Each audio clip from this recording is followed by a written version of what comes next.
Hi, Shelby Joe Long here with the Genius Entrepreneur Podcast. I have the opportunity to tell people stories about how they are starting to make their impact in the world by creating a business out of their genius, out of their true calling, so they can live a life of inspiration and inspire others to do the same thing. Today is no exception. A friend of mine that I've known for many, many years now in the entrepreneur life here in Billings, Montana. Clementine and I have known each other for a while, but our paths are starting to converge a little bit more in the entrepreneur space. I'm excited to hear more about her history and about what she's doing and her new podcast that's coming out in the spring of 2025. We'll talk about that. So, Clementine, welcome to the podcast. Thanks for having me. It's great to be here. Of course, I'm so excited to have you here. Can you just give us an introduction of yourself and who you are and what you do and how Yeah. just give me the quick elevator pitch. Well, I don't know that I do anything quickly, so bear with me for a minute. Um, my name's Clementine. I am born and raised in Montana. I spent about a decade away from Montana, but as my dad always said when I was growing up, that Montana sucks. It sucks you right back.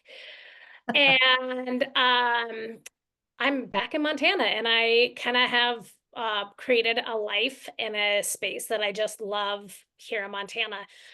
But up until, well, today, currently, I own a yoga studio. I've owned that studio for almost 3 years. I bought it from a friend and who was looking to change careers and have built it into a wellness brand and a wellness space in our community to be something that really resonates with getting people in tune with their mind and body.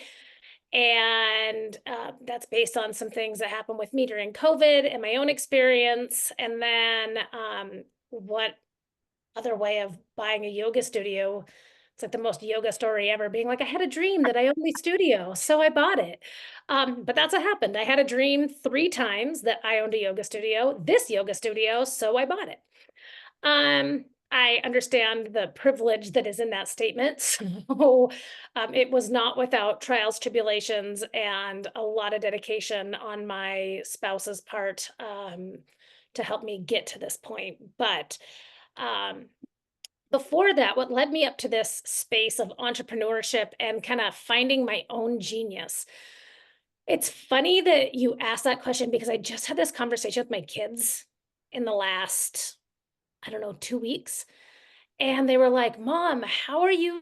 Why do you do what you do? And all of a sudden I realized I've literally been selling something since I was in the 3rd grade. Like, I remember I wanted a clock radio telephone. I grew up in a really poor family. My parents couldn't afford it. We didn't have we have one line. We didn't have call waiting. That cost too much. I'm also dating about myself on how old I am. We're all the same age. And so for me, it was I wanted this clock radio telephone. And so I remember finding out that if I um did this bike-a-thon in my one-speed Schwinn 1956 bicycle. If I rode 20 miles and got sponsorships to a certain value, I could win a clock radio telephone. And we lived in a duplex that had an outlet for the phone in my room. And so I knew I could plug it in and it would work. I just had to convince my parents that I should have a telephone in my room in like the 3rd or 4th grade.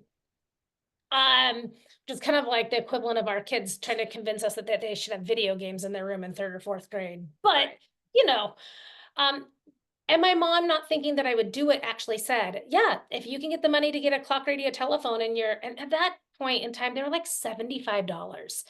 And in 1990, that was a lot of money. Yeah. And so I remember being like, okay, how do I do this? How do I get to where I want to go? And I found this fundraiser. I went around my neighborhood. I got sponsorships to ride 20 miles on a single speed bicycle. And I remember my mom told me if I ran that bike-a-thon, not only would I get my prize, but she would buy me a new 10-speed bike. And I was like, oh my gosh, no, I really have to do this. And it was the hardest 20 miles of my life that I've ever ridden on a bicycle. I still think to this day, I'm like, I rode 20 miles. Well, fast forward to the next year, I wanted some other weird prize that was there. And I got my clock radio telephone. Yeah. It's not allowed to plug it into the wall, but I got my clock radio telephone. The next year, I had some other ridiculous prize I wanted. So I decided I was going to ride 40 miles because 20 almost killed me. Why wouldn't I double it? What do you do? And so I did. I had this brand new 10 speed mountain bike, and I rode it 40, and I was like, oh my gosh, if I could ride 20 miles on a single speed, I could ride 40 miles on a 10 speed. And I did. And I got my prize. And what I didn't know then, and now I know looking back at it, is that I was already starting my entrepreneurship journey of making connections, asking for what I wanted, not letting no get in my way. People would say, that's really hard. You're not, I was in 5th grade. You're not going to be able to do that. And I was like, oh, yes, I am. Watch me. And then, um, and then I ended up in my adult life going into development, which, um, didn't, I didn't think much of. It just seemed like a continuation of what I'd done through my childhood. When I went to college, I did get a degree in liberal studies, which is kind of, I like to say, a little bit of everything and nothing all at once. Um, it was more important to me to study abroad for a year than it was for me to actually get a degree in a subject, which I can say I successfully did. I studied abroad in Ireland for a year. And that was my goal in college, was to live abroad in another country and not have to pay for it out of my own pocket, I guess. I mean, I did pay, I'm still paying for it out of my own, Yeah. but it wasn't an immediate expense. And then I went back to Ireland after I completed undergrad in Seattle. And I went back to Ireland and got my master's degree in peace and conflict studies, focusing on conflict mediation and conflict resolution. And then I got a really amazing job with an organization in Seattle called the Crew Institute that taught peer mediation in schools. And we, as young adults or adults, came into elementary schools, middle schools, and high schools and taught students and teachers how to facilitate peer mediation amongst students and their peers. And I knew at that point that, like, the nonprofit world was probably where I wanted to be the rest of my life. Fast forward, I ended up leaving my nonprofit job. I was executive director of a mental health nonprofit, and I had 2 little kids at home. I decided to stay home with them and help them grow up. And in the process, got bored. So I started 2 businesses that one totally flopped and had a great logo, had a great name. I probably could have done more to it, but I just wasn't passionate about it. So I just closed up that book, and all the boxes I had from it, I used for moving boxes next time I moved. And it was one of those things that I learned from, not like I learned from that, but Yeah. it wasn't, at the time it was sad, but now that I look at it, it was exactly part of my life's journey. Like, if I didn't have that failure, I wouldn't be able to go on to where I am now. Then I started another company, which was a craft subscription box. I named it after my grandmother and my best friend's grandmother, who were crafty, and they both grew up in the Great Depression, like their Depression era children. And one was more crafty than the other. My grandmother lived outside of New York City and never learned to drive, but definitely knew. I mean, I've never seen socks as white as the socks that came out of her washing machine. She had her own domestic diva way of life. So I started that. It did really well. And then COVID hit, and I couldn't source any of my products anymore. All of my crafting supplies came from China, and pretty much everything shut down. So I had to nicely button that up. And honestly, it wasn't nice. I forgot to notify people that I was closing my doors.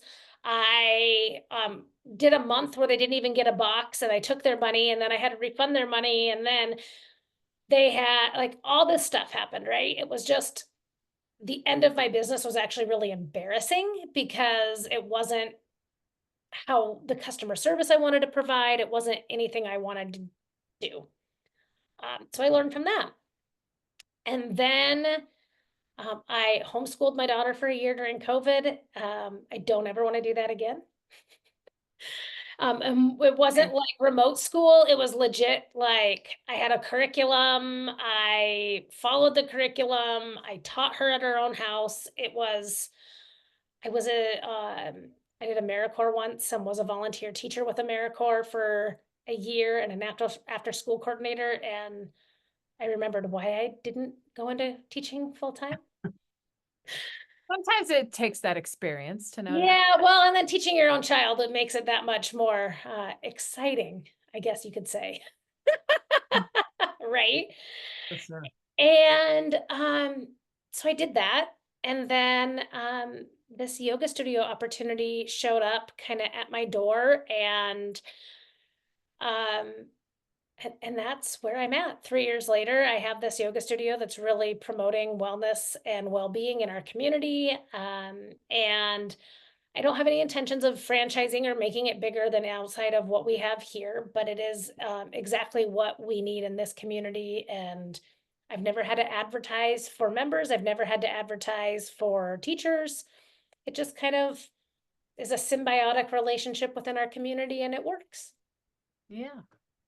Well, uh, we started to get to know each other right around your craft business, and Yes. then COVID happened, and then we knew each other when I was with college too. But I love hearing all those stories and the lessons that you learn from. Because I think it's such an important part of being an entrepreneur is that you're going to try some things, but you're also going to fail at them, Oh, and yeah. that's okay because then you pivot and you adjust, and then you learn, and then that makes everything better, or the next step better, not everything better. But when my question for you after you tell your story, and I know there's a lot more to the story, but when did you start identifying yourself as an entrepreneur? Because it sounds similar to me in that I didn't really discover, like I had traits of being an entrepreneur, but then and I launched my own business, but I don't know if I'd identify myself as an entrepreneur until now. You know what I mean? Because you had like this nonprofit experience and you bought a business and you've done lots of different things, and you also have this conflict resolution background too. And you're a speaker and your podcast. So when would you say that's even though you've had the traits, would you have called yourself an entrepreneur, or did that take some time? It took a lot of time. Yeah. After I left the nonprofit, I remember going to a networking group here in our community that was kind of a young professionals networking group, and we're like over a decade now. But and there was another local entrepreneur in that group who said to me, "You know, you're like you're a serial entrepreneur like me." And I remember being like, What? Yeah. I'm me?" Was like, "Who are we talking about? Is there someone behind me? Like, who are you talking to?" And I realized that yes, she was talking about me. And yes, I had in my brief period of knowing her in the 4 years at the time she said this to me, gone from being the executive director of a nonprofit, started a party supply company, that's the one that went under. I had had an idea for a children's clothing store in our community and just didn't have the capital at the time to get it off the ground. And then someone else started one and it's thriving. And we didn't need, our community isn't big enough or niche enough to have more than one, I don't believe. Um, and then the craft subscription box. And so, yeah, at that point, she said that to me, and I was like, oh, Oh yeah. yeah, I guess when you start and stop and change and like are constantly cycling and thinking of things, that does make you an entrepreneur. And that does, when you do have so many, then you are a serial entrepreneur. Oh, huh. okay, I guess I now can identify as being an entrepreneur. So I Yeah. think that that's kind of someone else had to call me an entrepreneur before I even recognize it in myself. Yeah.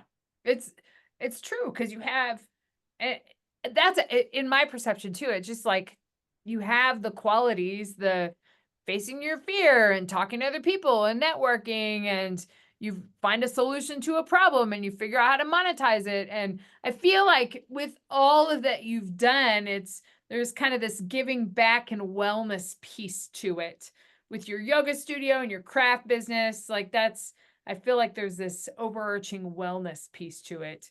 But Oh, then, absolutely. yeah, I feel like that's And kind that's kind of where they all emerged from, right? Was this like of being a mental health advocate and being the director of a mental health advocacy organization taught me a lot about um, those who deal with silent struggles. And I realized that I really enjoyed the advocacy piece more than I would have enjoyed a therapy piece or a medical piece or helping persons that have mental health issues and their family members who are dealing with persons who have mental health issues, like giving them the opportunity to thrive, to feel joy in life again, to believe that their life isn't over because they have a mental health condition. Um, there's so much stigma around mental illness and even that word illness, then my dad even says, he's like, oh, I don't have ADD, I just have AD. And I'm like, he's like, it's not a disorder. And I was like, well, by dictionary definition, it is actually a disorder. It's just not a negative disorder. It means that's lack of order, disorder. Um, and so he's like, well, I mean, it's like that's like ADD is like if you want a disorder of all disorders, ADD, ADHD, it's all in that same, right? the same space. Yeah. So, but I have to like, there's nothing wrong with saying you have a disorder. I have lots of disorders. My bedroom's a disorder.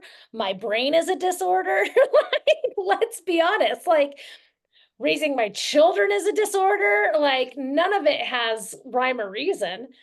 So, so for me, it's a matter of how we talk and about certain words like illness, mental wellness. Um, it all has a place, and I think my goal is that by the time I die, that my children and my grandchildren can speak about mental illness the same way my grandmother and my mother can speak about cancer. When my mother was my age, you couldn't say the word cancer, it was just the C word. Right. Now the C word is much different. Yeah. Yeah. Right? And so, but when my mom was my age, that if a friend had cancer or my grandmother's friend had cancer, then I'm sorry, I have a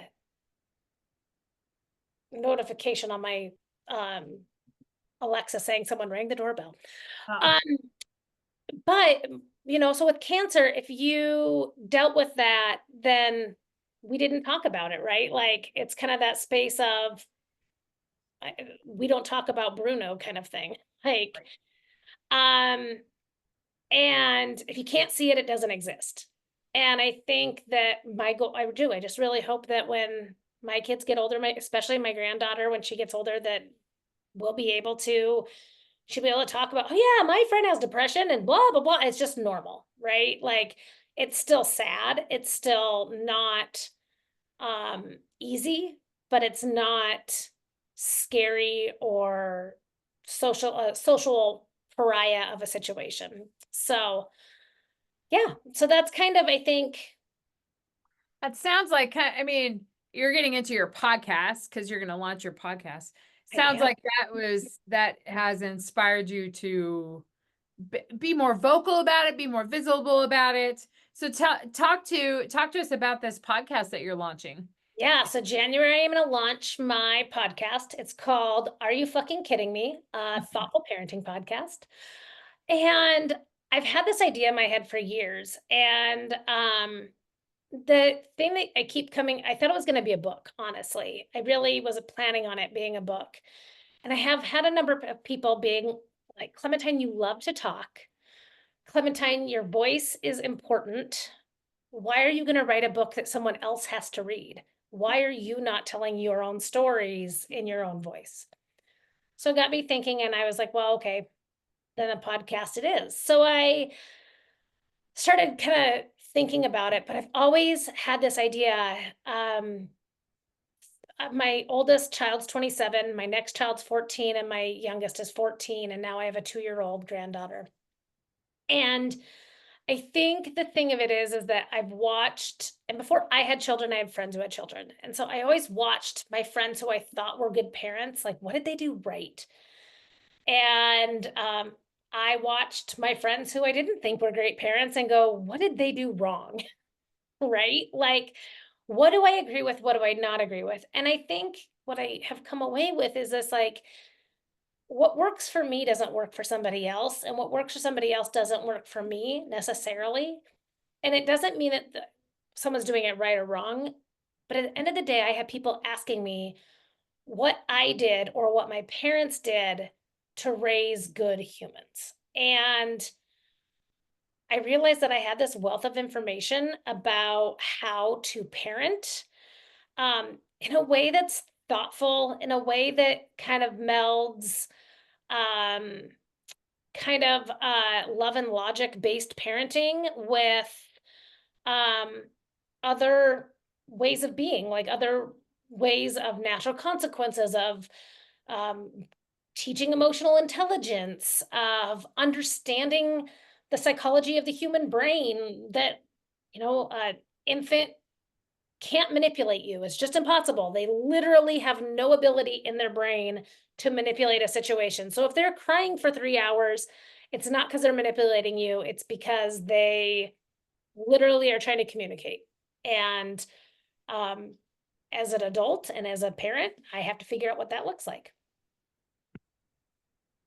And So, your podcast will investigate all those topics. yeah, so like the first episode is called The Toddler Tyrant, and it's kind of talking about going through infancy to toddlerhood and what that means. What does it mean to be run by a tiny dictator?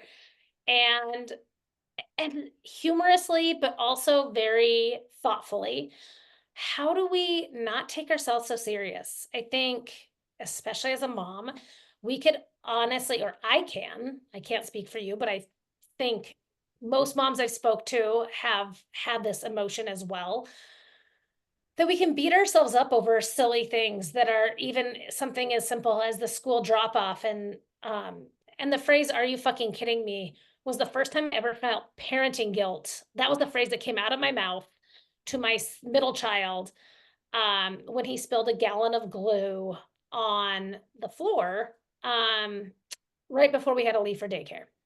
And it wasn't just the floor, it was the carpet. So I couldn't let it dry. I had to actually take it away. Like, it had to go. And so I had to actually clean it up and shampoo it and get it gone. And I was late for work and he was late for daycare. And when I walked downstairs, after he had to run downstairs real quick and I saw the mess, the first thing out of my mouth was, "Are you fucking kidding me?" And then I obviously lectured him because he was 3 and I'm sure understood everything that came out of my mouth. But I remember dropping him off at daycare and feeling so so guilty that that's what I said to my 3-year-old. Right. Like, who says that to a 3-year-old? And then I realized, who doesn't say that to a 3-year-old? And if you don't say it out loud, then you're at least thinking it. Yeah. And so that's when I realized that's kind of like, okay, let's normalize not being perfect parents. Let's normalize that raising tiny humans sucks ass sometimes. And I use words like fuck and ass and shit a lot in my daily life. And so I figure that having this podcast that drops F-bombs and um uses drinking as a humorous way of like blowing off steam. I don't advocate that at all, but I think there is kind of making fun of this like mom era that like, oh, mommy's had a hard day, I need a glass of wine. I think that's dumb, but I also think it's hilarious that that's how we're coping with life. Like, so I'm gonna make fun of it, and I'm gonna yeah, talk about how life is hard, and there's probably not enough meds or alcohol in this world to medicate being a parent, but we're gonna try doing it.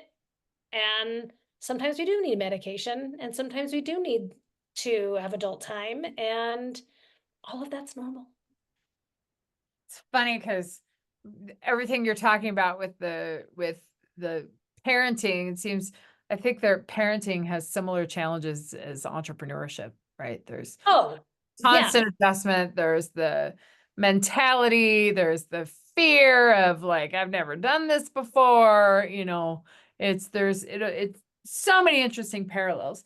So Oh, yeah. Like what happens if what if I don't buy my kid the AirPods that they want in the 6th grade? Am I going to be labeled as the worst parent ever? And then am I going to ruin my kid's life? It's the same thing of like, what if I don't pay that $300 ad to advertise in this magazine? Is that going to be like social suicide in my community?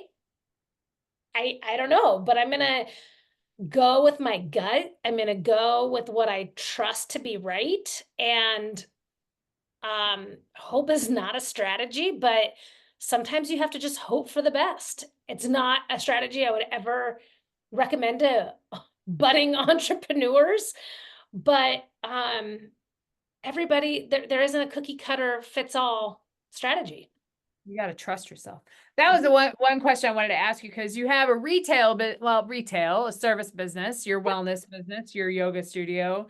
And this is more of a, we've talked about this before, more of a thought leadership type of business where you're starting the conversation, you want to demystify the world of parenting, to not normalize it, but that's kind of to just have the conversations because those conversations might not be happening.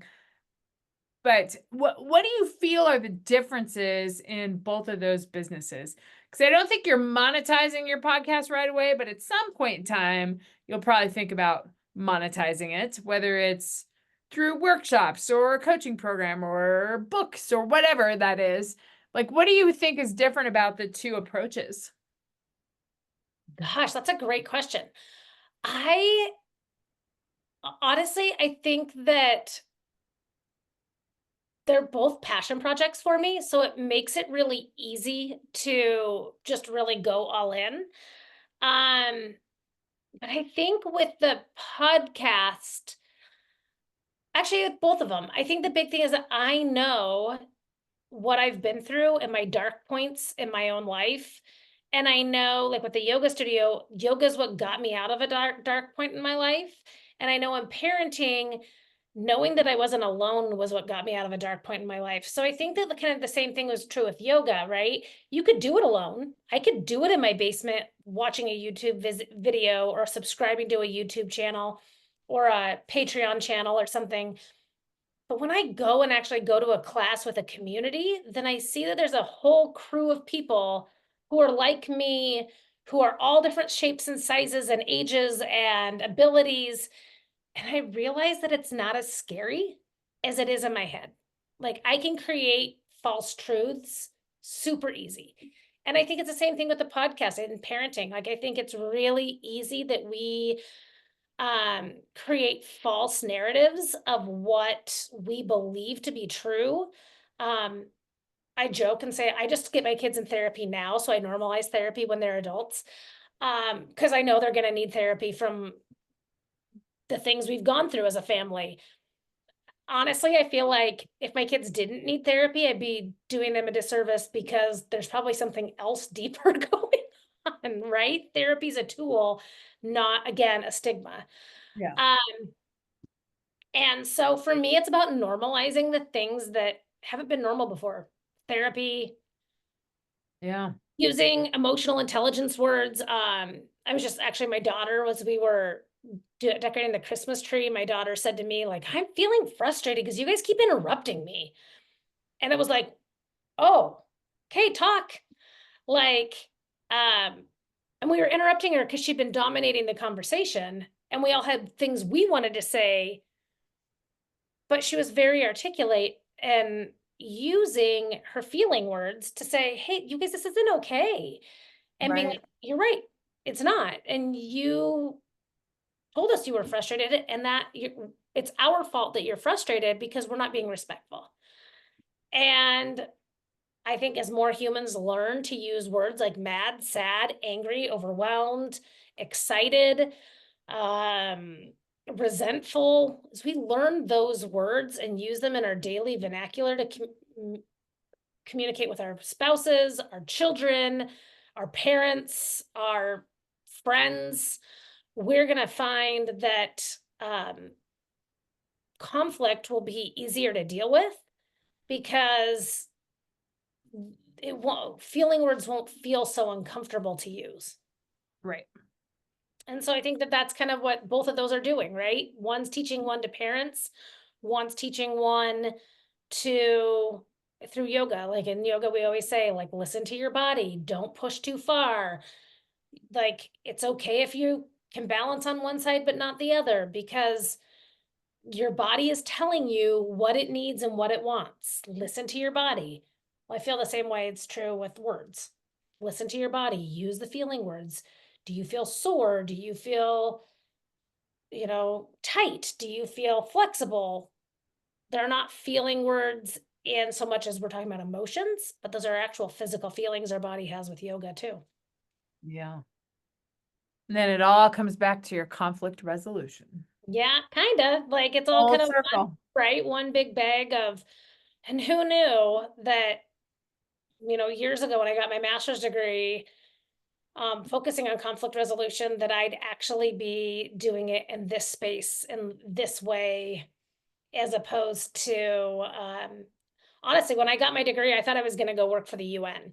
I thought Yeah. I was going to go do peace missions for the UN. And I've never worked for the UN, not once. So, But you're using that genius in other ways. oh, yeah, yeah, Yeah.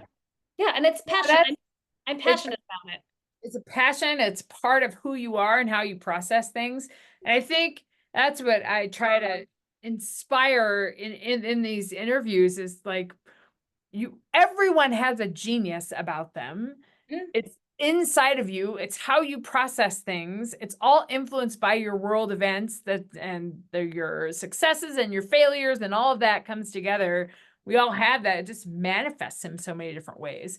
And with right. you, it's just so interesting to see like the retail side of things, but then the thought leadership side of things, but they have kind of the same, very similar foundational pieces to them. So. Oh, absolutely. They totally tie together. Yeah, I love that. So what, Clementine, would you say to a potential a high hidden entrepreneur out there that might maybe be thinking about launching a business, but not really sure if they should follow their passion? What would you say to them? Well, I think the first thing you do is that if it scares the shit out of you, do it. Yeah. Because I think that that's when you know you're on the right track. Because I know that I've always been the most scared of doing the things I was most passionate about, because the idea of failing scared me more than failing in things I wasn't passionate about. So that's, I think, if it literally scares the shit out of you, then you're on the right path and you should do it. But I also have a quote that I've lived by, gosh, for decades, 2 decades at least. And I have it actually written in my bathroom. I have a huge portrait of it in my bathroom that a friend painted for me. And it says, dream what you want to dream, go where you want to go, do what you want to do, because you only have one life. Oh, sorry. Dream what you want to dream, go where you want to go, live where you want to live, because you only have one life and one chance to go where you want to go. I think that's how it goes. Anyway, something like that. I don't even know. Um, oh, you know what? It's Earl Nightingale. I never knew who said it. I just found it. It says, dream what you want to dream, go where you want to go, be what you want to be, because you only have one life and one chance to live how you want to live. That's what it is. That's a Uh, good quote. yeah. So Earl Nightingale said that. I've had that quote for 20 years and I had no idea where it came from. The power of the internet. Yeah.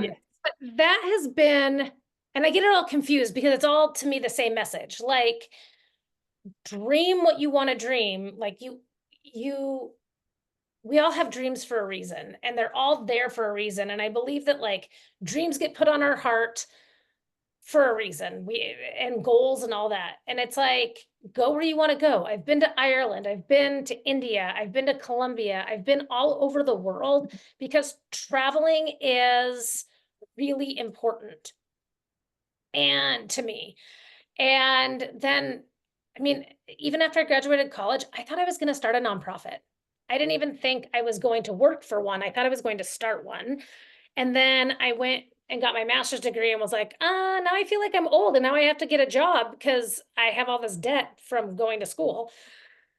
And so, but for me, it was always like just one thing, like I just always saw myself down this path. And I tell my husband all the time, like when we worry about money or we worry about our kids or other things that we don't know how we're going to do something, I was like, and this goes true for both of us, but I say we've never been homeless, we've never been hungry, and we've never gone without a day in our lives.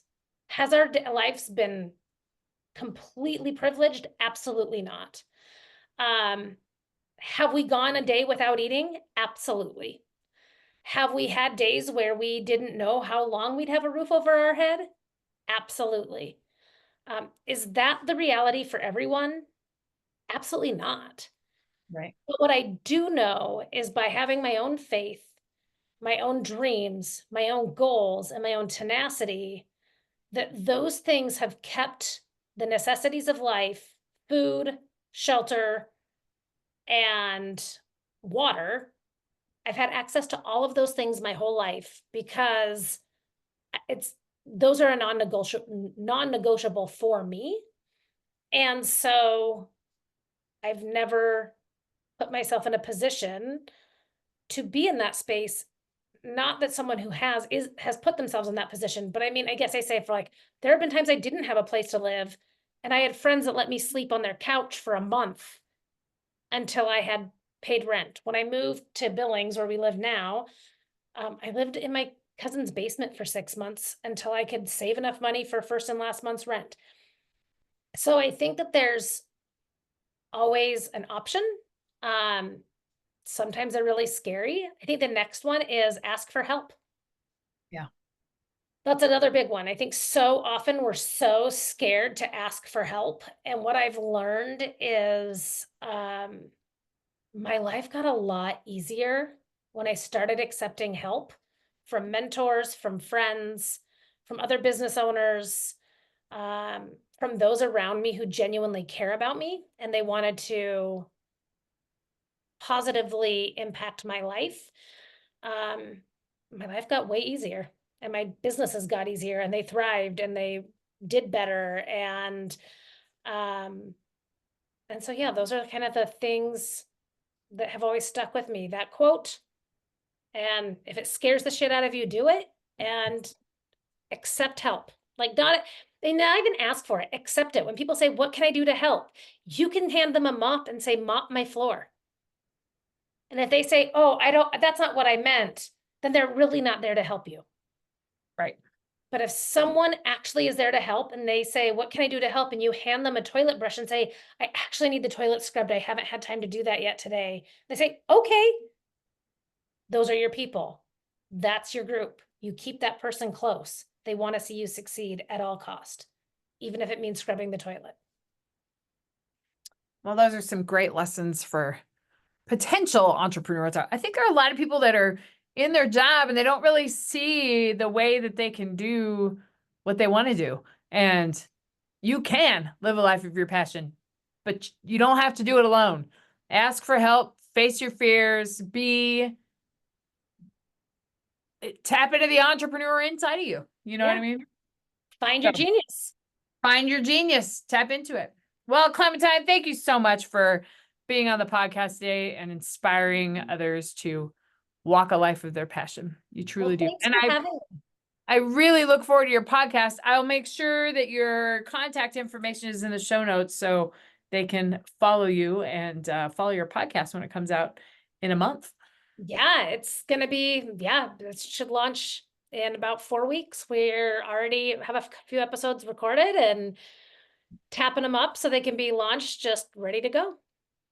I'm excited. It'll be fun. Yeah, me too. Thanks so much, Shelby. All right. Thank you. And to all you potential genius entrepreneurs out there, don't be afraid. Just jump in, because you're never going to know what you're going to produce until you just do it. So just get out there and trust the people around you. We will see you next time on the Genius Entrepreneur Podcast, where we explore stories to inspire you to think about your genius in a different way. See you next time.